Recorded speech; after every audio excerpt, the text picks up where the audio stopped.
Pense et réfléchis. Chers internautes, bonjour. Nous sommes heureux de vous retrouver pour l'émission de questions et réflexions. Aujourd'hui, nous allons poursuivre le thème que nous avions commencé la fois passée, donc questions sur le catholicisme, partie 2.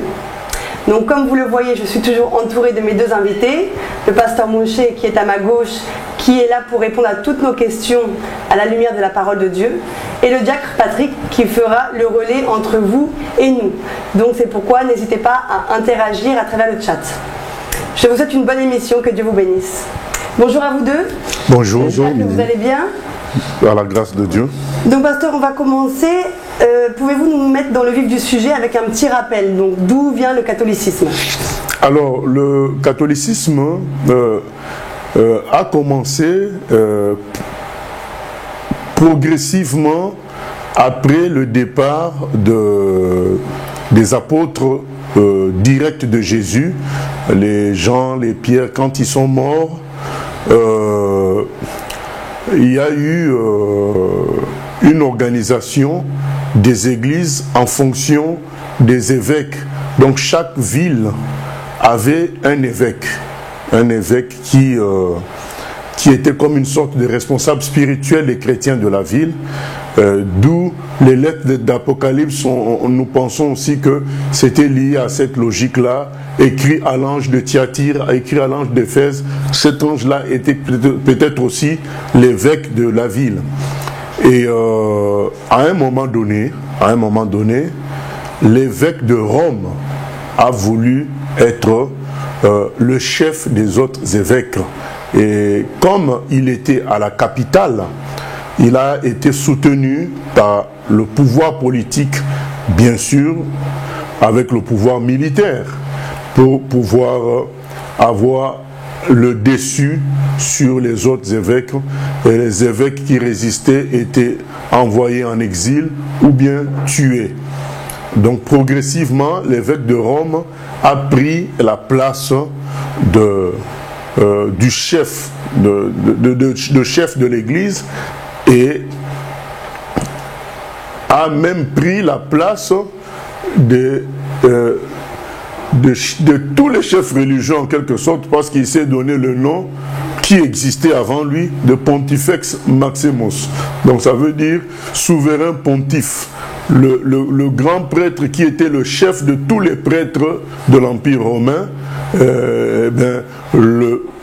le pape, donc l'évêque de Rome, a pris ce titre-là. Donc quand vous entendez souverain pontife, c'est Pontifex Maximus. Donc il a pris le titre de chef de tout le monde. Et c'est ce qui se perpétue jusqu'aujourd'hui. Et maintenant, après, l'organisation s'est faite progressivement, ça s'étale, même jusque dans les années 1800-1900, il y a eu le concile de Vatican II.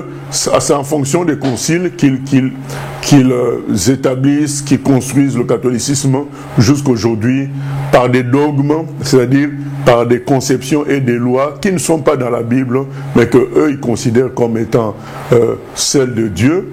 Et c'est ça qui fixe le catholicisme, et bien sûr qui perd les gens, qui les amène à la perdition, puisque les dogmes catholiques et le catholicisme fonctionnent d'une manière contraire à la Bible. Donc si je comprends bien, le catholicisme a été créé par les hommes, pas de la Bible. Ça a été créé par les hommes, bien sûr, avec l'inspiration satanique. Voilà, puisque ce qui est fait est contraire à la parole de Dieu. Par exemple, quand le pape s'appelle vicaire de Christ, représentant de Christ sur la terre, en fait, il prend sa place, puisque Jésus n'a jamais renoncé à sa place sur terre lorsqu'il dit qu'il est le chef de l'Église. Alors le pape, quand il prend la place du chef de l'Église, il prend la place de Christ. C'est satanique. Donc pasteur, suite à la première émission qu'on a faite, il y a eu des réactions et des questions internet, donc je vais les énumérer afin que vous puissiez nous éclairer. Donc premièrement, pour les catholiques, on peut prier les saints, car il n'y a pas de mort en Christ. Mais comment dire, la Bible ne cesse de parler de mort. Hein. Il y a des chrétiens qui meurent. C'est vrai que quand un chrétien meurt, c'est comme une forme de sommeil parce qu'il va ressusciter un jour. Mais toutefois, il est quand même mort physiquement. Et Hébreux 9, 27 nous dit, il est réservé aux hommes de mourir une seule fois, après quoi vient le jugement. Donc on ne peut pas parler à des morts. Ésaïe 8, 19 nous le dit aussi. Donc on n'a pas à s'adresser aux morts alors que notre Dieu vivant, il est présent. Je ne vois pas pourquoi on va parler à des morts, des gens qui ne sont plus là. Voilà, donc ces gens-là, ils sont morts et plusieurs passages nous refusent de leur parler, que ce soit Hébreux 9, 26 qui dit qu'ils n'attendent que le jugement, et leur jugement est déjà fixé et c'est fini. Ecclésiaste 9, 5 à 6 qui nous dit qu'il ne faut pas, les morts n'ont plus rien à voir avec ce qui se passe sur la terre. Ésaïe 8, 19 qui nous interdit de parler aux morts. Donc il y a plusieurs passages qui nous interdisent de parler aux morts. Et même dans Lévitique, même ça va plus loin, il ne faut pas avoir de contact avec eux. Voilà. Qu'est-ce qu'on appelle un saint ? En fait, un saint, dans le catholicisme, c'est quelqu'un qui a été éminent dans son travail et dans son comportement sur terre. Et c'est les hommes qui décrètent qu'il est saint après avoir recueilli un certain nombre de témoignages sur cette personne-là. Donc quand quelqu'un meurt, par exemple, quand Jean-Paul II est mort, eh bien, il y a eu, on fait une sorte d'instruction, un travail de recherche et d'information pour que les gens témoignent sur ce que cette personne a été, ce qu'elle a fait. Et à un moment, il y a un jury qui se réunit pour décider, au vu de ces témoignages recueillis, si on peut déclarer cette personne sainte. Ça veut dire un éminent chrétien. Donc en quelque sorte, on lui donne un diplôme de bon chrétien, ce qui est contraire encore à la Bible, puisque la Bible dit que nous ne sommes pas sauvés par les œuvres, mais nous sommes sauvés par le moyen de la foi. Il faut que je lise ce passage parce que c'est tellement clair que ces histoires-là de saints, c'est diabolique, mais comment les gens, avec de tels passages, continuent quand même à... Je crois qu'ils ne lisent pas. Ephésiens 2, 8 à 10 nous dit, c'est par la grâce, en effet, que vous êtes sauvés par le moyen de la foi. Et cela ne vient pas de vous, c'est le don de Dieu. Ce n'est point par les œuvres, afin que personne ne se glorifie. Car nous sommes son ouvrage, nous avons été créés en Christ Jésus pour des œuvres bonnes que Dieu a préparées d'avance, afin que nous les pratiquions. Donc ce passage nous montre que nous sommes sauvés par grâce. Il n'y a pas sur terre Dieu nous interdit une logique de qualification des gens en fonction de leurs œuvres, puisqu'en réalité ce sont les œuvres de Dieu. Voilà. C'est au ciel qu'il y aura des récompenses, mais sur terre, ici, nous devons servir le Seigneur gratuitement, sans chercher de titre honorifique. Donc toujours pour les catholiques, Pierre est considéré comme étant le premier pape. C'est sur lui que Jésus a fondé l'Église. Non, pas du tout. Donc quand on lit dans Matthieu 16, je vais lire ça, Matthieu 16, il se base sur ce passage de Matthieu 16.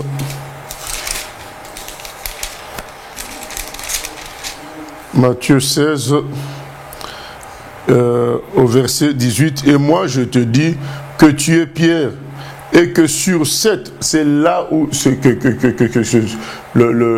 trouve le problème. Dans certaines versions, c'est écrit, « Et sur cette pierre, je bâtirai mon église. » Mais dans la version originale, ce n'est pas la même chose. Donc le mot, quand il dit « Et tu es Pierre », il dit un mot, et quand il dit « sur cette pierre », il dit un autre mot.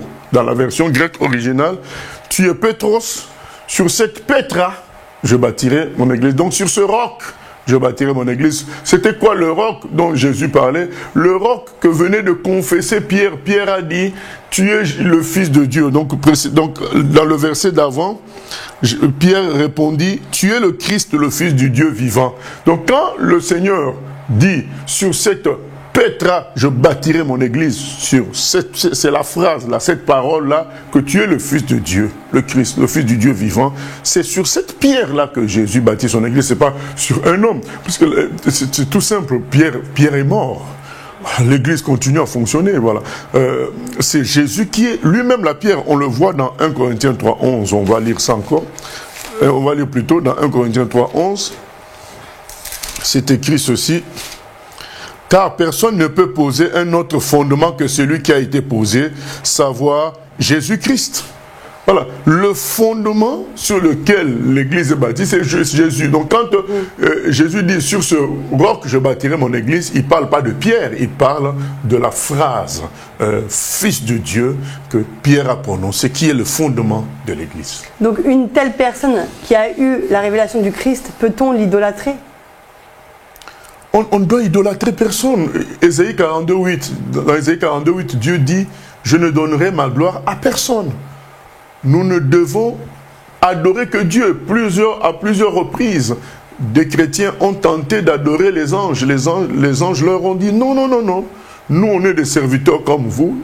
Il ne faut adorer que Dieu seul. Voilà, donc c'est tout ce qu'on voit là où des représentations, de statues, des dessins, voilà, même le pape lui-même qui est adoré, c'est démoniaque. D'accord. On dit aussi que l'Église catholique suit les traditions orales des apôtres, car à l'époque la Bible n'était pas compilée.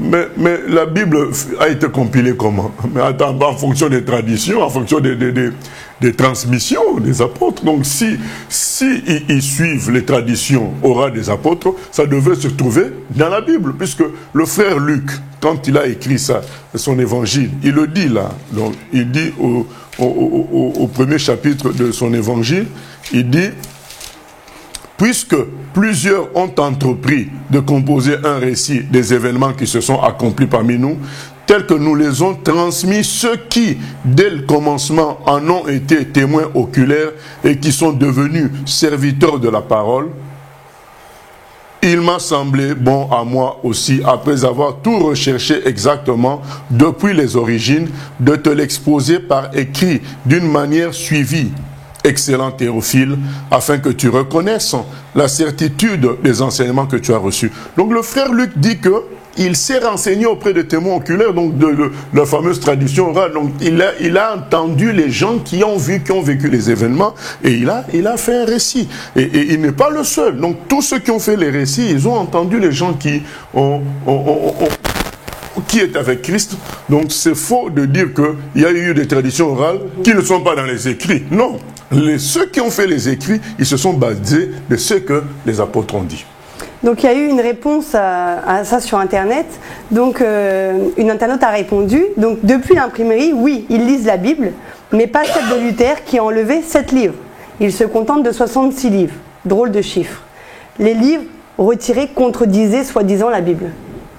Les livres retirés par qui? Par Luther. Les 7 livres.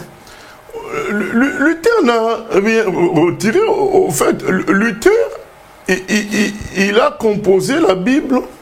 Enfin, il s'est dit ceci. La partie dont il est question, avec des livres qu'on appelle apocryphes, c'est l'Ancien Testament. Luther a fait le raisonnement simple. Il a dit, mais ce n'est pas à nous de juger ce que l'Ancien Testament doit être. C'est les Juifs qui doivent juger de ce que Dieu a fait avec eux. Jésus a dit, le salut vient des Juifs. Donc Luther est parti voir ce que les Juifs avaient retenu comme livre canonique, livre infaillible. Mais c'est les 39. Luther n'a fait que récupérer la Bible hébraïque, la Bible, ce que les Juifs considéraient comme le canon des Écritures. Il a mis ça en Premier Testament, et il a mis le Nouveau Testament sur lequel nous tous nous sommes d'accord. Il a mis ça en deuxième partie. Il n'a pas enlevé, il a juste mis les choses en ordre. C'est plutôt les autres qui avaient rajouté des choses. Voilà, c'était les catholiques qui avaient rajouté pour créer, bien sûr, toujours une forme de confusion. Même si, entre nous, quand vous lisez ces livres-là, vous avez du mal à justifier les pratiques de déviations qui sévissent dans le catholicisme. On ne trouve pas ces pratiques-là dans ces livres-là apocryphes. Même dans les livres apocryphes, tout ce que les catholiques ont mis comme dogme ne s'y trouve pas. C'est des choses vraiment inventées par les humains à travers une inspiration démoniaque.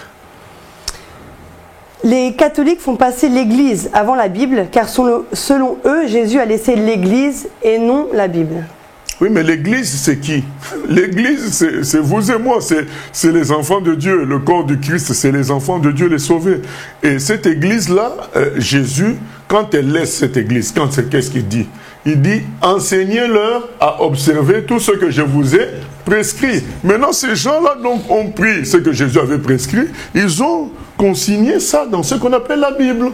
Ils n'ont fait que respecter l'ordre de Jésus. Donc la Bible, c'est l'Église. Ça fait partie de l'Église, puisque les enseignements que Jésus a demandé de transmettre, mais ce sont ces enseignements qui sont dans la Bible. Voilà, non. Donc une petite précision.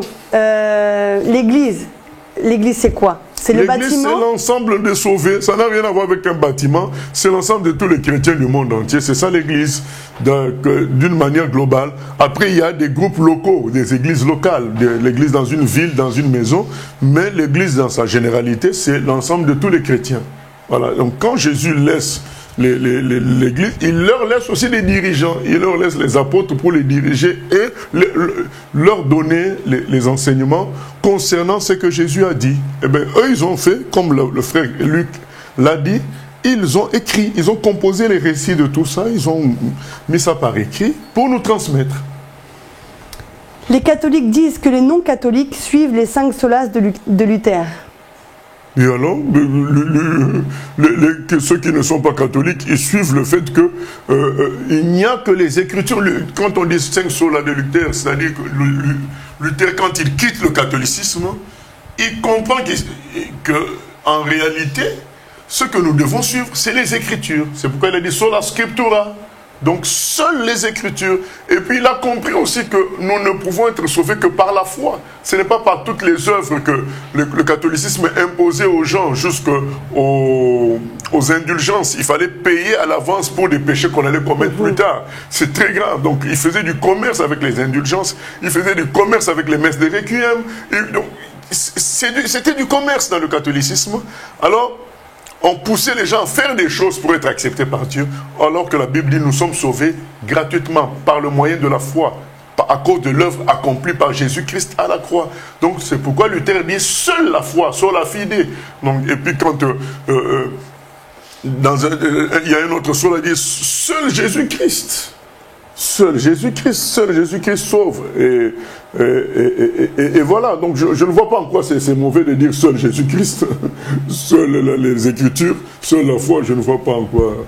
Et puis sur la grâce, il y a, donc seule la grâce, nous sommes sauvés par la grâce. Où est le mal dans ça, quoi? Je ne vois pas. Donc, M. Luther n'est pas aimé des catholiques parce que c'est lui qui a mis en lumière toutes les erreurs des catholiques. Luther est un tournant dans cette affaire-là parce que les savants païens, les historiens païens, ils appellent les 1000 ans avant Luther, ils appellent ça, c'est pas nous, c'est des païens, ils appellent ça les 1000 ans de ténèbres. Ce sont 1000 ans pendant lesquels le catholicisme a régné en maître sur tous les domaines de la vie des humains. Que ce soit en politique, c'est lui qui établissait les rois, qui faisait les manœuvres de mariage entre les rois, que ce soit dans le domaine de l'instruction, les universités étaient contrôlées par le catholicisme, que ce soit dans le domaine familial, donc les familles devaient faire des rapports auprès du curé, voilà, que ce soit dans le domaine financier, tout était contrôlé par le catholicisme pendant 1000 ans, et c'était la galère. Ils ont appelé ça 1000 ans de ténèbres. Et c'est quand Luther vient dire non, ça a été une erreur de suivre ce mouvement qui n'est pas biblique. Voilà ce que dit la Bible. Donc Luther a fait ce qu'on appelle 95 thèses, 95 propositions, affirmations qui montraient que le catholicisme était dans l'erreur. Et il a publié ça sur la porte de l'église, du temple catholique qu'il dirigeait. Voilà, c'est le début du réveil, et ça coïncidait avec la découverte de l'imprimerie par Gutenberg Et donc tout s'est allé ensemble, ce qui fait que la traduction de la Bible que Luther maintenant a faite s'est répandue facilement. Et donc Dieu aidant par la découverte de l'imprimerie. Mais donc ce monsieur est connu de tous les catholiques, je dirais bien. Pourquoi il ne se réfère pas un petit peu à cette thèse, à ces 95 thèses? Pour eux, c'est quoi? Non, mais il faut savoir que l'homme est orgueilleux. Et nous tous, moi aussi j'étais catholique. Donc quand on est dans un système, on a tendance à le défendre. Voilà. Donc, la première réaction, c'est se défendre parce que ça fait partie comme de notre, de notre vie. C'est notre vie, c'est notre fierté, notre culture. Et seuls ceux qui cherchent vraiment la vérité finissent par quitter les systèmes. Parce qu'ils ont soif de la vraie vérité. Donc viendra un temps où la vérité qui est Dieu par son esprit va se manifester à toutes ces personnes-là qui ont soif de vérité. Donc je comprends sans excuser l'attitude de ce nombreux catholiques qui, face à l'évidence, continuent à s'obstiner. Ben, je dis que le vrai problème d'abord, c'est l'orgueil. Le deuxième problème, c'est la recherche de vérité. Voilà. Qu'est-ce que vous cherchez en tant que vous, les amis catholiques, vous cherchez quoi? Si vous cherchez vraiment Dieu, vous devez être ouvert à ce que dit la Bible, puisque c'est la Bible qui est la vérité. Moi aussi, j'étais catholique. Un jour, on m'a présenté les choses. J'ai vu qu'elles étaient en contradiction avec ce que je vivais, je pratiquais dans le catholicisme. Mais je me suis posé la question, au fait, je cherche quoi? Quand je fais la religion, je cherche quoi? Ma réponse a été, je cherche Dieu, je cherche la vérité, et je me suis dit, au jour du jugement, Dieu me jugera en fonction de la Bible, pas en fonction d'une religion. Donc du coup, j'ai cédé, j'ai quitté le système. Très bien. Je finis juste les réactions en question Internet et après je te laisse la place. Moïse et Élie ont parlé avec Jésus, pourtant ils étaient morts. Moïse et Élie ont parlé avec qui? Avec Jésus. Mais Jésus comment? Jésus transfiguré. Donc nous sommes dans la Matthieu 17, dans la montagne de la transfiguration. Jésus n'est plus comme toi et moi. Il se transfigure, il devient comme une lumière. Et il parle à des gens qui sont aussi comme lui, comme des lumières. Mais Moïse, nulle part vous verrez dans ce texte-là, Matthieu 17, vous verrez Pierre et les autres parler à Élie et Moïse. Ah non, eux, ils n'ont pas eu de contact avec Moïse et Élie. C'est Jésus transfiguré qui est en contact. Donc Jésus qui n'est plus physiquement humain, puisque transfiguré, il s'est transformé. D'ailleurs, c'est ça qui les a impressionnés, qu'il n'était plus comme un humain. Voilà. Et ça, ce n'est pas notre problème. Ça, c'est le problème de Dieu. Nous, on a les éléments qui montrent clairement dans les Écritures qu'il ne faut pas avoir de contact avec les morts, il ne faut pas parler avec eux. Et Pierre n'a pas parlé à Moïse, ni à Élie, ni les autres. Voilà, c'est ça. Pourquoi les catholiques adorent les statues? Mais c'est un héritage des religions païennes. Je vous ai dit que le pape s'est installé en Pontifex Maximus, c'est-à-dire que le chef de tous les prêtres de l'Empire romain. Or, ces prêtres-là, ils adoraient quoi? Ils adoraient des statues. Donc, il fallait qu'eux, ils trouvent des statues qui remplacent les autres statues que les tenants des autres religions adoraient. Il fallait trouver une compensation. Comme l'histoire de Noël, c'est la même chose. Les païens fêtaient quelque chose à cette date-là. Et le catholicisme, il fêtait le soleil invaincu. Voilà, donc une sorte de, comme c'est le solstice de décembre.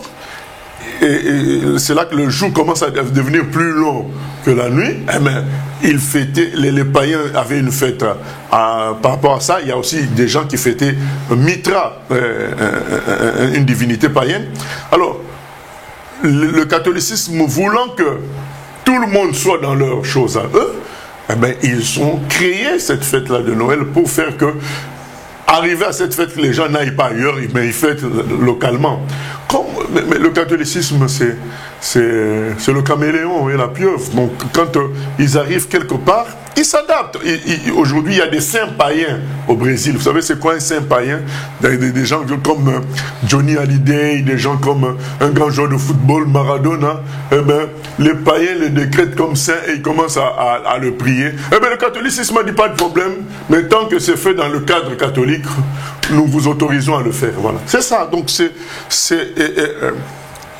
il prend la couleur de l'endroit en adaptant les figures à leur système. Donc le catholicisme veut regrouper tout le monde. Bien sûr, c'est la religion mondiale qui cherche à regrouper tout le monde. Mais vous voyez, la construction, c'est comme ça que ça a commencé. Pontifex Maximus. Donc il a pris tout le monde.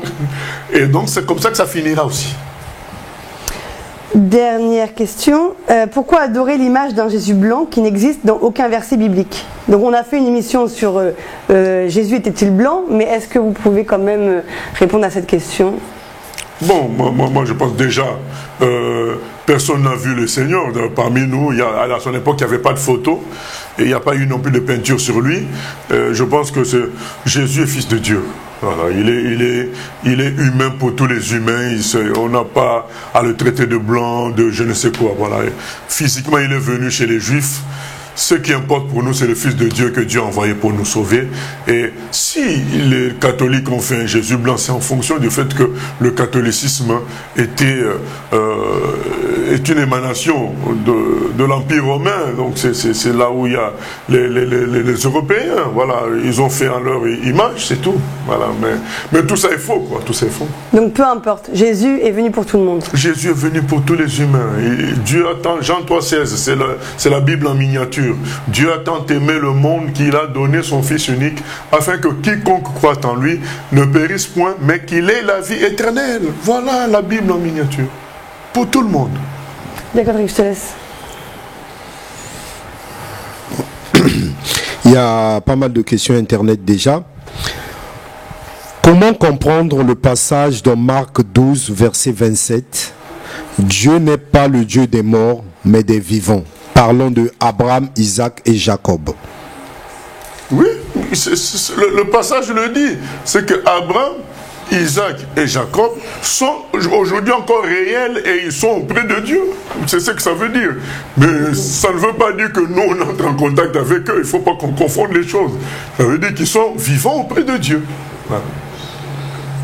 Le fait de publier les photos d'un dauphin lorsqu'on est endeuillé, est-il considéré comme avoir un contact avec cette personne défunte?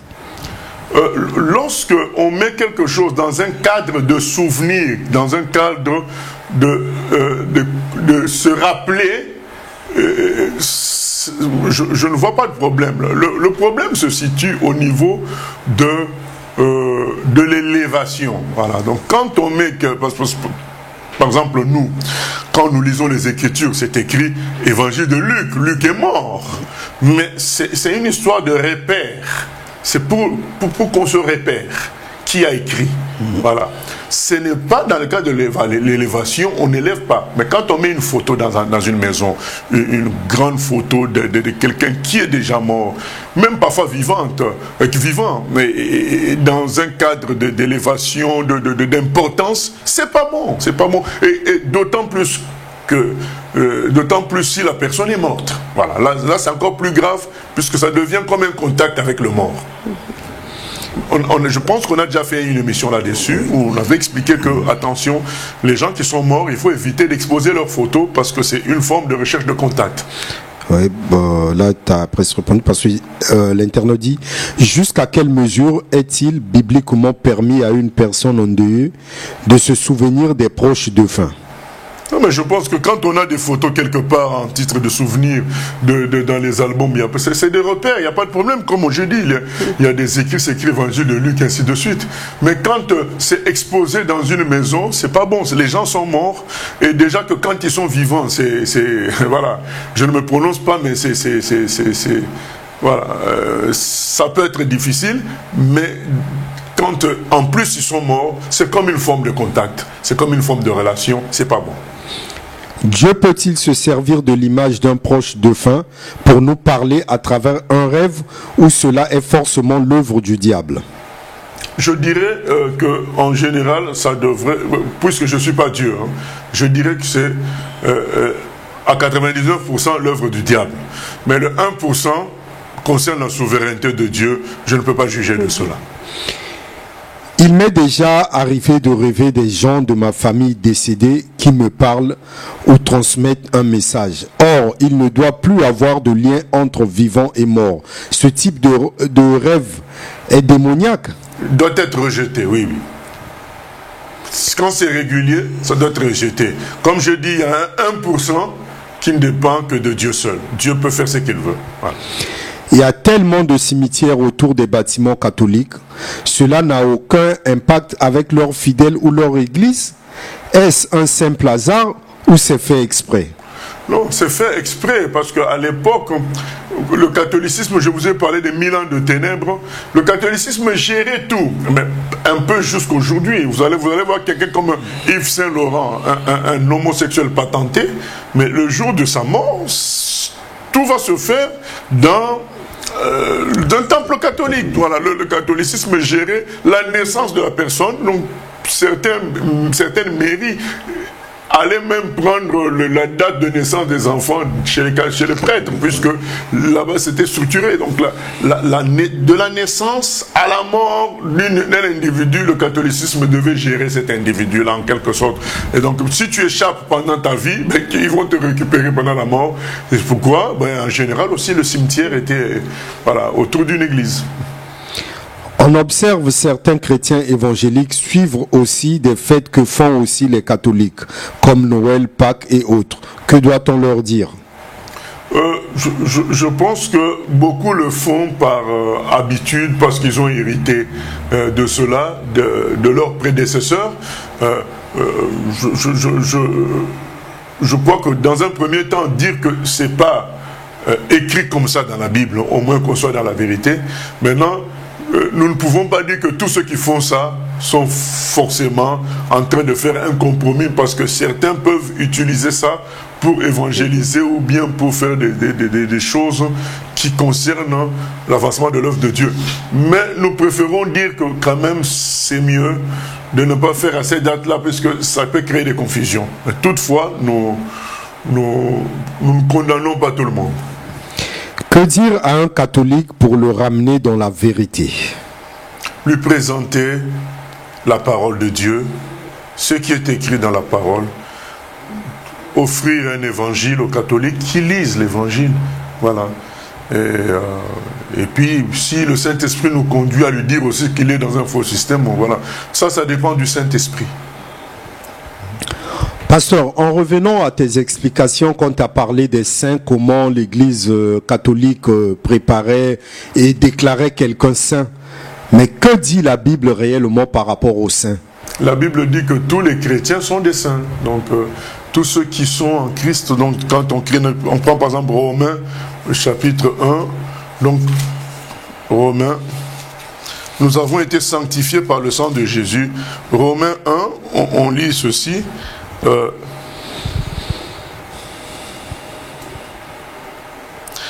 À tous ceux qui, verset 7, à tous ceux qui à Rome sont bien-aimés de Dieu, appelés à être saints, que la grâce et la paix vous soient données de la part de notre Père et du Seigneur Jésus-Christ. Donc, il nous appelle tous les chrétiens des saints. Voilà. Donc, quand on est chrétien, on est saint. Voilà. Et donc c'est carrément contraire à, bien sûr, c'est contraire, à la qualification des catholiques. Il faut faire une enquête pour vous savoir les œuvres. Non.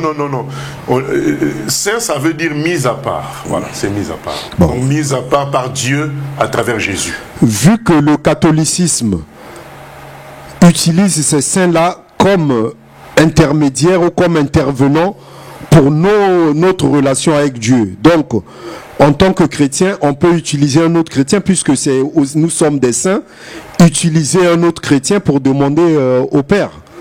Non, je ne comprends pas. Enfin, vu que tu viens de dire que tous les chrétiens sont saints, parce que saint, ça veut dire mis à part.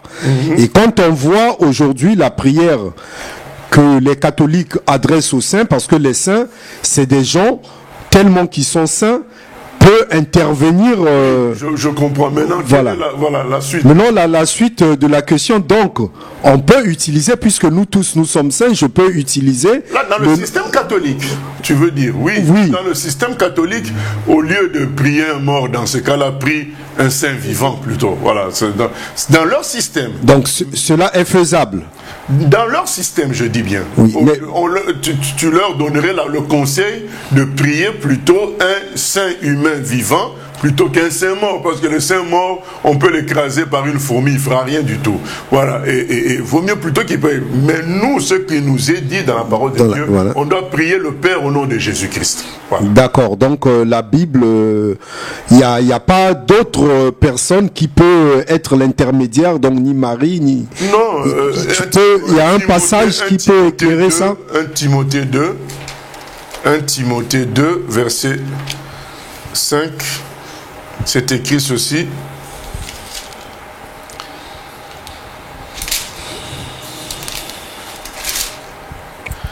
Car il y a un seul Dieu et aussi un seul médiateur entre Dieu et les hommes, le Christ Jésus, homme. Voilà. Donc, il n'y a qu'un seul intermédiaire entre Dieu et les hommes, le Christ Jésus, homme. C'est lui seul qui est l'intermédiaire. Pasteur, je voudrais revenir un petit peu à Marie, qui est quand même au centre du catholicisme. Donc on parle de l'Immaculée Conception. Donc comme quoi Marie aurait été épargnée du péché originel. Bien sûr que c'est contraire à la Bible, puisque la Bible dit dans Romains 3, 23, tous ont péché et sont privés de la gloire de Dieu. Et dans Romains 3, 10, il n'y a point de juste, même pas un seul. Voilà, même pas un seul. Donc que ce soit Marie, que ce soit Élie, que ce soit Moïse, ils sont nés avec le péché. Il n'y a qu'un seul qui n'est pas né avec le péché, qui est venu du ciel, c'est Jésus-Christ. C'est tout. Donc c'est pas parce qu'elle a été choisie par Dieu qu'elle est exceptionnelle. Nous sommes tous choisis par Dieu. Tous. Voilà. On parle aussi de l'Assomption, donc comme quoi elle aurait été élevée comme Jésus-Christ au ciel. Ce n'est écrit nulle part dans la Bible. Donc tout ça sont des inventions du catholicisme. Ce sont des inventions du catholicisme. D'accord. Pour valider leur théorie. Que dites-vous des lieux de pèlerinage? Donc il y a Lourdes, il y a Saint-Jacques-de-Compostelle, Fatima. C'est des lieux de commerce, c'est de l'argent, c'est-à-dire que c'est simple à comprendre. Jésus a dénoncé ça quand il était sur terre dans Jean chapitre 2. Il a chassé les vendeurs du temple. C'est le commerce qui continue jusqu'aujourd'hui. Dans le milieu juif, c'est pareil. Dans toutes les religions, il y a tout ça. C'est des lieux de commerce, c'est des lieux de pouvoir et de commerce. Mais pasteur, à Lourdes, il y a quand même des apparitions, il y a quand même des personnes qui sont guéries. Il y a des apparitions de Marie. Enfin, on sort ça du commerce quand même. Mais les apparitions, il y en a dans tous les systèmes. Il y a des gens même qui voient les ovnis, les objets volants non identifiés. Vous avez jamais entendu des témoignages des gens qui ont vu une soucoupe des extraterrestres? Est-ce que ça fait de ça de la vérité? Non, la vérité c'est les Écritures, c'est la parole éternelle de Dieu. Donc ce n'est pas Jésus un argument. La vérité. Ce n'est pas c'est pas un argument, une apparition, mais qui n'a pas fait des rêves une guérison? Mais les guérisons, nous allons lire Matthieu 24, 24. Matthieu 24, 24, c'est écrit ceci.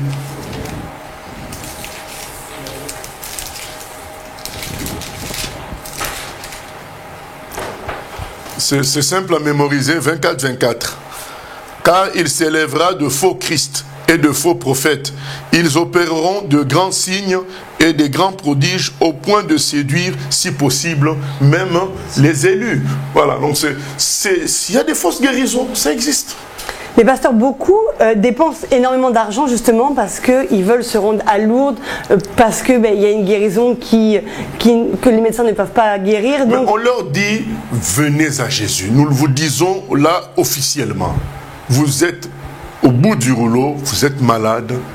Il y a un nom qui guérit, c'est le nom de Jésus qui sauve. Voilà. Appelez, nous allons vous parler de Jésus, nous allons prier pour vous et vous serez guéris. Voilà. Pasteur, on n'a pas parlé du tout de la fois passée du baptême des enfants. Donc dans le catholicisme, quand on veut consacrer notre enfant à Dieu, on le baptise. Ce n'est pas un baptême, c'est une cérémonie religieuse, puisque le vrai baptême, c'est écrit dans Marc 16, 15 à 16, ceux qui croiront et qui seront baptisés seront sauvés. Le baptême est un contrat. Même dans le monde, on ne signe pas de contrat quand on n'a pas encore atteint la majorité. Sinon, le contrat va être pas pris au sérieux. Et on voit mal comment Dieu va laisser quelqu'un qui ne comprend rien du tout faire un contrat avec lui. Il faut que la personne qui signe le contrat de baptême comprenne ce qu'elle fait. Voilà. Donc c'est pas un baptême? C'est pas un baptême, c'est une cérémonie. Le baptême doit se faire consciemment. On prend la décision de marcher dorénavant avec Dieu et de recevoir Jésus comme Seigneur et Sauveur. Et spirituellement, est-ce que ça peut avoir un impact? Bien sûr, l'impact, c'est inclure dans la communauté catholique spirituellement. Il y a un lien spirituel qui se fait. Voilà. Tu veux intervenir? Oui, il y a encore quelques questions. Quel sera le rôle du catholicisme dans le gouvernement mondial et la fin de ce monde? Est-ce qu'on peut finir juste quelques questions parce que c'est prévu, mais tout à la fin. Donc je passe à l'autre question parce qu'il y a d'autres questions. Il y a de ressemblances dans les symboliques et même dans certains personnages entre le catholicisme et l'islam. L'islam serait-il la relève du catholicisme? L'islam est l'émanation du catholicisme. L'islam a été inventé par un catholique en quelque sorte. C'est l'oncle de la femme de Mohamed. C'était un catholique mystique. C'est lui qui a initié Mohamed à ces choses-là mystiques. Et vous voyez, c'est la même logique de bâtiment. Hein, le même bâtiment avec une flèche, avec un minaret chez les mosquées, chez les gens de mosquée. Même logique de faire appel. Chez les catholiques, c'est des sons de cloches. Et chez les musulmans, c'est le muezzin. Même logique de pèlerinage. Voilà. Et même logique de prêtres, là-bas c'est les imams, c'est la même logique, les tenues, même logique, l'islam est l'émanation du catholicisme. Comment pouvons-nous comprendre les 144 000 dans le livre Apocalypse? Oui, c'est le nombre de juifs. L'Apocalypse chapitre 7, c'est le nombre de juifs qui vont être sauvés à la fin des temps. Comment comprendre ça? Ça peut être le vrai nombre, mais voilà, comme être un nombre imagé, puisque bon, on voit bien que c'est 12 fois 12, quoi. 12, ça symbolise la totalité. C'est cela. D'accord. Que penses-tu du catholicisme qui se modernise en imitant les évangéliques? En Guyane, un prêtre attire des foules avec cette façon de faire. Oh, mais c'est pas nouveau. C'est depuis les années 1910 avec Emilio Tardif, avec ce qu'on appelle le renouveau charismatique. Ça existe depuis longtemps. Le catholicisme est fort dans l'adaptation. Le caméléon. Donc il arrive chez les indigènes. Vous avez vos dieux, pas de problème. On leur donne une image nouvelle occidentalisée. Vous pouvez maintenant commencer à les prier, mais dans le cas du catholicisme. Voilà. Vous aimez le parler en langue, pas de problème. Chez nous aussi, on peut en produire. Vous voulez des prédications qui sont à l'américaine. On va vous produire des prêtres qui vous le font. Voilà, donc c'est pas nouveau. Partout le catholicisme arrive à s'adapter. Et aujourd'hui, sa plus grande stratégie dépasse tout ça. La plus grande stratégie, c'est qu'il vous laisse faire des efforts. Ah ben, tu aimes Dieu, pasteur, vas-y, fais des efforts. À un moment donné, tu seras coincé pour trouver une salle, mais nous, on a le pouvoir foncier, on a le pouvoir politique. Si tu passes par nous, ben, tu auras un local. Donc, il faut quand même qu'on partage les choses ensemble. Et puis, et de fil en aiguille, donc, tu fais partie de la grande famille catholique, alors qu'ils n'ont fait aucun effort. Voilà, maintenant, c'est la meilleure stratégie. Ils vous laissent faire des efforts, ils vous coifferont à la fin quand vous serez bloqué financièrement ou par rapport au foncier. Voilà, c'est ce qu'on appelle l'œcuménisme. Et ils vous auront à un moment donné. Voilà, parce que eux, ils vont avoir les droits que vous n'avez pas dans certains pays. Par exemple, il y a dans certains pays islamiques où le chrétien normal n'a aucun droit. Mais le catholicisme en tant que pays, puisque le Vatican est un pays, le catholicisme en tant que mouvement diplomatique a des droits. En tant que, ils peuvent avoir un nom, c'est un ambassadeur. Ils ont des droits. Et eux, ils peuvent dire, mais oui, mais nous, on peut vous prêter notre salle. Nous, on a le droit de faire ça. Donc, venez prier dans notre enceinte. C'est comme ça, maintenant, ils font sans effort, ils attendent la fin pour coiffer, pour prendre les gens. Quand on a été baptisé dans le catholicisme et que plus tard, on s'est converti, est-on toujours lié à cette religion bien qu'on ait pris le baptême biblique? Il faudrait qu'on prie pour dire que le Seigneur, en ton nom, Jésus, je me délie du catholicisme. Il faut faire cette prière-là, quand même. Qu'est-ce qui fait que la pédophilie sévisse autant dans le catholicisme? La pédophilie sévit partout où Dieu n'est pas. Donc lorsque Dieu n'est pas, c'est tout dégénère.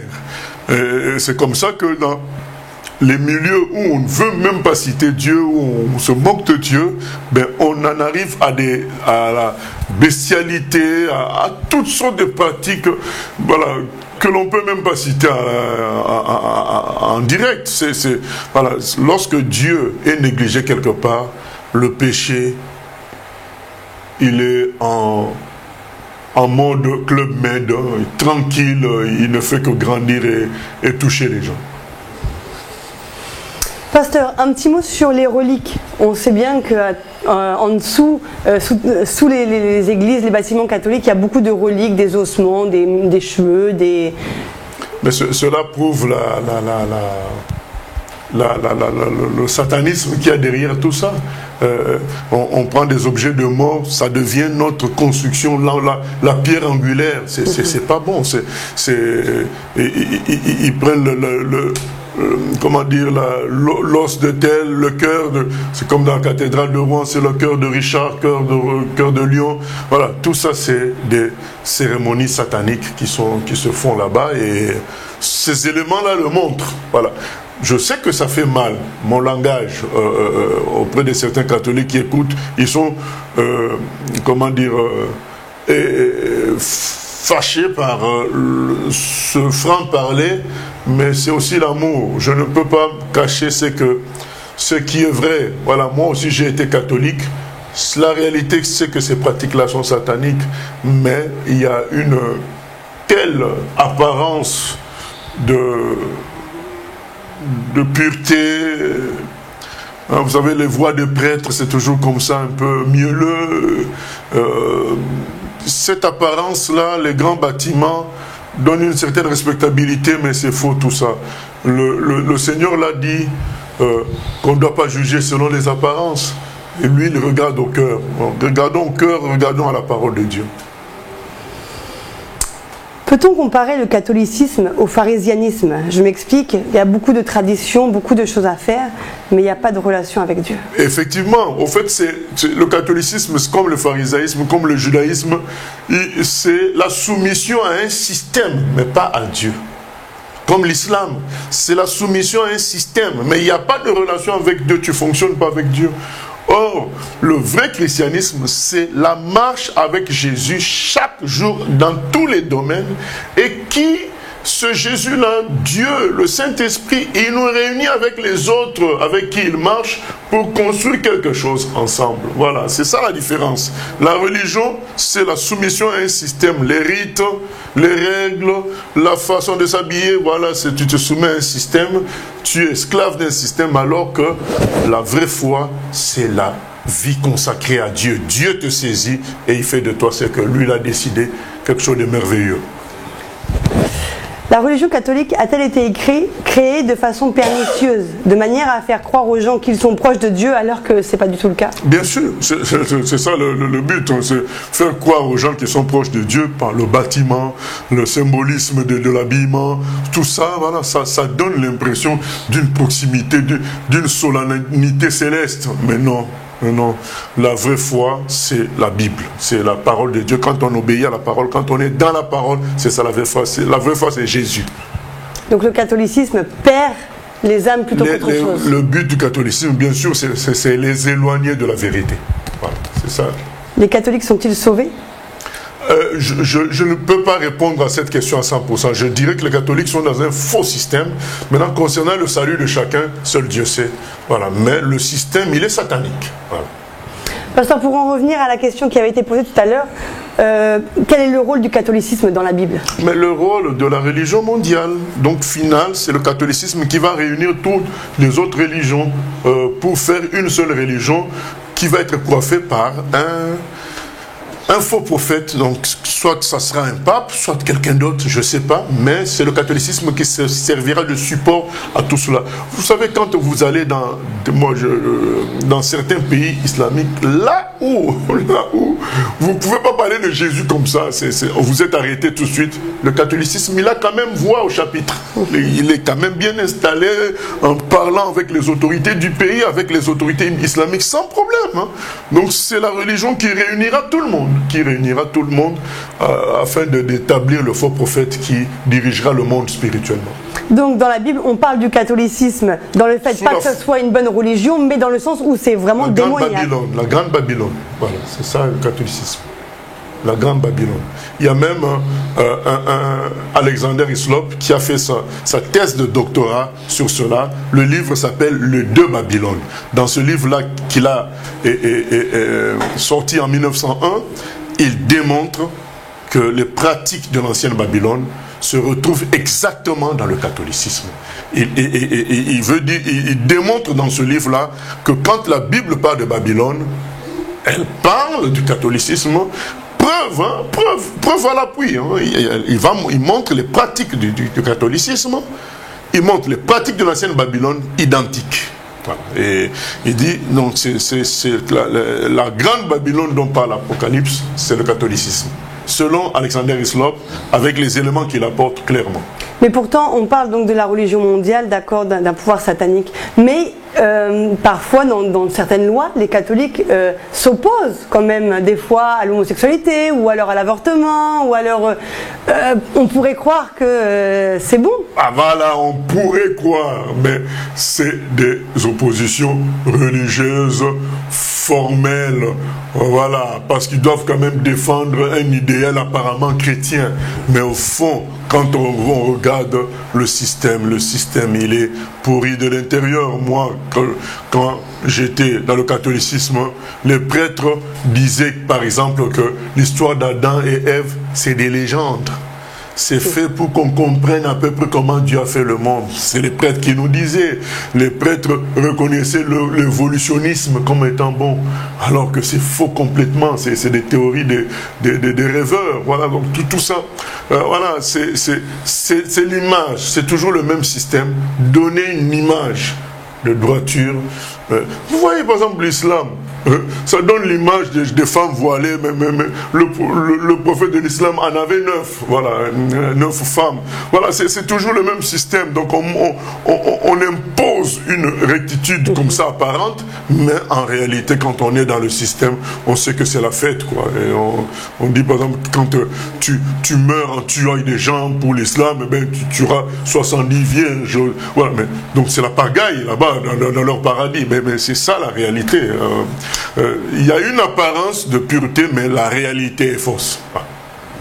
Oui, mais par rapport à ça, je sais que dernièrement, leur pape actuel avait même déclaré que les homosexuels étaient aussi les enfants de Dieu, des frères. Les enfants de Dieu. Voilà. Or, c'est faux complètement. Un enfant de Dieu, c'est quelqu'un qui a cru en Jésus, qui est devenu par adoption un enfant de Dieu. Quelqu'un qui n'a pas cru en Jésus, c'est une créature de Dieu, c'est pas un enfant de Dieu. Vous voyez ces aberrations là, voilà. Il y a un côté où il va y avoir quelques catholiques extrémistes qui vont rejeter l'avortement et mariage pour tous, tout ça, mais dans le système même, c'est autre chose. Ouais. Pasteur, est-ce que c'est mauvais d'être émerveillé devant les édifices catholiques en tant que personne aimant les belles constructions, c'est-à-dire l'architecture? Non, ce n'est pas mauvais, c'est extraordinaire ces édifices-là. C'est bien fait. Là, on admire le travail des gens. comme on pourrait admirer une belle voiture, voilà, c'est ça. Que dire des pasteurs qui s'habillent exactement comme des prêtres, évêques, avec des toges chevalières, etc. C'est qu'ils sont en réalité. Sont-ils des faux? Ils trahissent, donc, parce que quand on parle d'eux, les gens ne veulent pas comprendre. Mais eux-mêmes, ils disent, je suis ce que je vois là. Maintenant, si tu ne comprends pas, tu es vraiment bête. Allez, viens, tu mérites l'enfer. En fait, quand les gens continuent à les suivre, alors qu'ils s'habillent comme ça, c'est une façon de signer leur mort, ces gens-là qui les suivent. Ils disent, le jour où ils vont se retrouver en enfer, ils leur diront, mais vous aussi, on est allé jusqu'à s'habiller comme les catholiques et vous nous avez suivis toujours. Vous méritez vraiment qu'on brûle ensemble ici. C'est ça qu'ils vont leur dire. Hein. Tous ces gens-là qui continuent à suivre les Duncan, j'ai oublié le nom de ceux qui s'habillent comme ça. Mais ils vous parleront en enfer pour vous dire vous avez exagéré. Parce que nous en sommes arrivés à nous habiller comme les prêtres catholiques, les évêques catholiques, et vous nous avez continué à nous suivre quand même. Voilà. C'est ça. Pourquoi les catholiques élèvent tant Marie? Le système satanique, c'est toujours s'opposer à Dieu. Or, Dieu a une figure paternelle, figure de père, c'est le père. Alors, on va lui opposer un Dieu femme. Voilà, c'est ça l'idée. Ça vient de l'histoire de Satan, de se moquer de Dieu en mettant un Dieu femme. Ça ne commence pas par Marie. Marie est un héritage de ce qu'on appelle la reine du ciel. Donc on voit ça dans l'Acte des Apôtres. Paul a eu à combattre Diane d'Éphèse. Diane d'Éphèse, c'est une dérivation de la reine du ciel et c'est à Éphèse justement que le dogme de Marie a été établi dans le catholicisme. Diane d'Éphèse, en quelque sorte, est ressuscitée à travers la Marie des catholiques. Qui se nomme évêque sont donc aussi sur la lignée des catholiques? Pas forcément. Puisque le mot se trouve quand même dans la Bible. Le mot évêque, c'est le mot ancien. Donc aujourd'hui, par exemple, au milieu de nous, il y a l'ancien Siméon. On pourrait l'appeler l'évêque Siméon, puisque évêque, ça veut dire gardien. Voilà, c'est le même titre que ancien. Voilà. Moi, je suis un ancien. Voilà, donc on est des anciens dans l'église. Voilà, mais c'est des gens qui jouent des rôles de gardiens, de paître le troupeau. Voilà, c'est ça, évêque à l'origine. C'est les humains qui ont extrapolé la valeur de ce mot pour lui donner une valeur de plus grand chef, donc responsable des autres chefs. C'est ça que ça veut dire dans le catholicisme. Un évêque est responsable des autres, d'un nombre de diocèses. Et donc, c'est comme ça que certains évangéliques ont pris aussi la même logique. Quand on dit évêque, ça veut dire responsable de plusieurs pasteurs, de plusieurs églises locales. C'est pas bon. Le vrai sens d'évêque, c'est ancien, dans une église locale. Pasteur, on arrive à la fin de l'émission. Est-ce que vous auriez un dernier mot? Le dernier mot, c'est dire que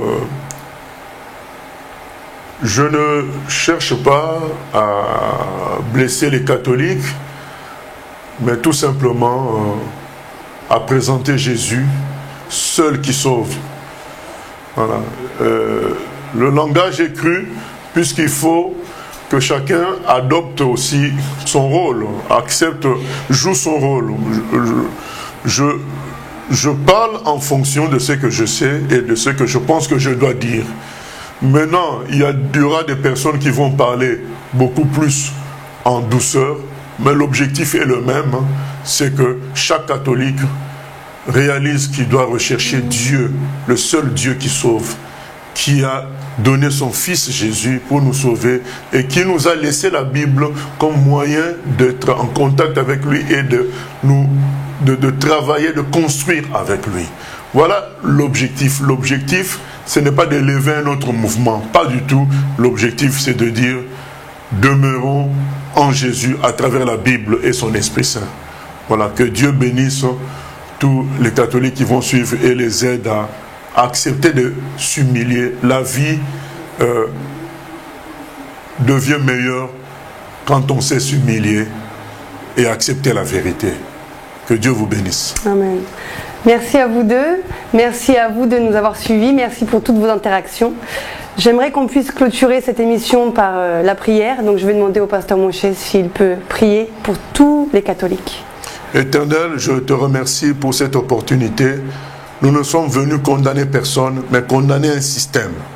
Nous venons prier afin que tous les catholiques qui écouteront n'arrêtent pas avant d'écouter jusqu'à la fin. Nous prions aussi pour que, même s'il y a un départ de colère, que cela finisse par la raison, par l'humilité, pour le salut. Manifeste-toi pour contrer les œuvres des ténèbres qui chercheront à faire éviter les gens cette émission. Nous nous attendons à toi pour tout, Papa, au nom de Jésus. Amen. Amen. Merci beaucoup, à bientôt, que Dieu vous bénisse.